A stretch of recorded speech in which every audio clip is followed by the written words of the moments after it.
क्या मरने के बाद मुंडन करना जरूरी है? शव के पैर की उंगलियों को आपस में क्यों बांधते हैं? अंतिम संस्कार के बाद नहाना जरूरी क्यों होता है? अनेकों ऐसे महत्वपूर्ण जानकारी पाने के लिए वीडियो में लास्ट तक बने रहिए। मृतक के परिवार के सभी पुरुष सदस्य और काका बाबा में सभी को मुंडन कराना चाहिए ताकि सूतक का असर कम हो। पिंडदान क्यों करते हैं? दाह संस्कार के बाद तीसरा मनाते हैं जिसे उठावना कहते हैं। इसके बाद 10वें दिन मुंडन करवाकर शांति कर्म किया जाता है। 12वें दिन पिंडदान आदि कर्म करते हैं। मृतक को बाल क्यों दिए जाते हैं? मृतक के लिए बाल समर्पित करना उसके प्रति प्यार और सम्मान को दर्शाने के रूप में देखा जाता है। विशेष रूप से यह स्वच्छता को ध्यान में रखकर किया जाता है। बच्चे के जन्म और किसी व्यक्ति की मृत्यु के कारण परिवार में सूतक लगता है, यानी कि कुछ दिनों तक परिवार के लोगों को अशुद्ध माना जाता है। अंतिम संस्कार के बाद नहाना जरूरी क्यों होता है? अंतिम संस्कार के बाद स्नान इसलिए जरूरी माना जाता है क्योंकि इसे शुद्धिकरण का एक माध्यम माना जाता है और आध्यात्मिक प्रथाओं में पानी का अत्यधिक प्रतीकात्मक महत्व है। पानी अक्सर शुद्धता, सफाई और नवीनीकरण से जुड़ा होता है। मरने के बाद पैर की उंगलियां क्यों बांधी जाती हैं? हिंदू धर्म में शव के पैर की उंगलियों को आपस में क्यों बांधा जाता है? हिंदू धर्म में यह माना जाता है कि शरीर एक मंदिर है और मृत्यु के बाद इसे अत्यंत सम्मान के साथ व्यवहार किया जाना चाहिए। यही कारण है कि शव के पैर की उंगलियों को आपस में बांधना एक महत्वपूर्ण रिवाज बन गया है। लोग मरने के बाद सिर क्यों मुंडवाते हैं? यह अनुष्ठान भारत में क्षेत्रीय रूप से पुरुष शोक मनाने वालों के बीच पाया जाता है, जो शोक की निशानी के रूप में अपने सिर मुंडवाते हैं। कुछ दशक पहले तक कई हिंदू समुदाय, विशेष रूप से उच्च जातियां, विधवाओं को पुरुषों के लिए अनाकर्षक बनाने के लिए मुंडन की रस्म से गुजरने और अच्छे कपड़े और गहने त्यागने के लिए मजबूर करती थीं। ब्राह्मण अपना सिर क्यों मुंडवाते हैं? सिर मुंडवाना तब से जुड़ा है। ब्राह्मण अपना सिर मुंडवाते थे, लेकिन अंत में एक शिखा, चोटी या शिखा छोड़ देते थे, जो इस बात का संकेत था कि वे साधु नहीं थे, बल्कि सांसारिक जीवन का हिस्सा थे।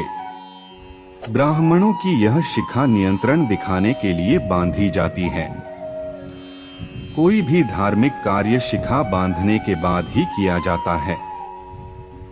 किसी की मृत्यु के कितने दिन बाद पूजा करना चाहिए?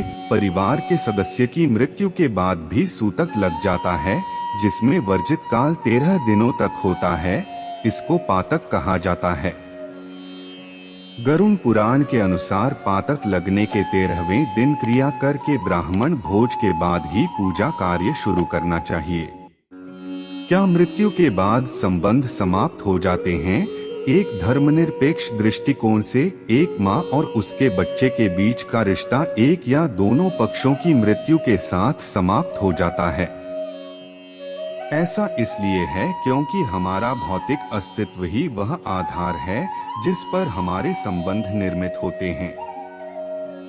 एक बार जब हमारे भौतिक शरीर कार्य करना बंद कर देते हैं, तो हमारे रिश्ते उसी तरह से समाप्त हो जाते हैं। मुर्दा जलाने के बाद क्या करना चाहिए? हिंदू धर्म में किसी इंसान की मृत्यु के बाद उसके मृत शरीर को जलाने की परंपरा होता है।